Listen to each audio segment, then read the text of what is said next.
दोस्तों खेसारी लाल यादव का एक गाने का टीजर रिलीज हुआ है खेसारी म्यूजिक वर्ल्ड पे। ठीक है, तो बात किया जाए इस गाने के नाम का, तो दोस्तों गाना का नाम है टमाटर गाल।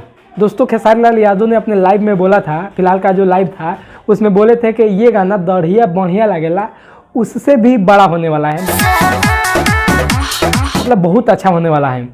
तो दोस्तों आप लोग तैयार हो जाइए, जितने भी खेसारी लाल यादव के फैन हैं सब लोग अपना अपना कुर्सी बांध के और पकड़ के बैठ जाइए, क्योंकि कल सुबह 6 बजे खेसारी म्यूजिक वर्ल्ड पे रिलीज हो रहा है इसका वीडियो सॉन्ग। और दोस्तों बात की जाए इस गाने में कौन सी फीमेल सिंगर गाई है, तो दोस्तों शिल्पी राज, जलवा है मैडम का। शिल्पी राज ने मतलब छा रखा है भोजपुरी पे। तो इस गाने को सुनने के लिए आप लोग तैयार हो जाइए, कल सुबह 6 बजे रिलीज हो रहा है 3 जनवरी को सुबह 6 बजे खेसारी म्यूजिक वर्ल्ड पे। तो दोस्तों टीजर देखे हैं कि नहीं देखे हैं, तबाही मचाने के लिए तैयार हो जाइए। अगर नहीं भी देखे होंगे तो कल डायरेक्ट गाना देखिए, वीडियो सॉन्ग रिलीज हो रहा है सुबह 6 बजे। तो तैयार, चलिए इस वीडियो को यहीं पे खत्म करते हैं। चैनल पर नए तो चैनल को सब्सक्राइब कर लीजिए। तो चलिए मिलते हैं अगले वीडियो में, तब तक के लिए बाय बाय।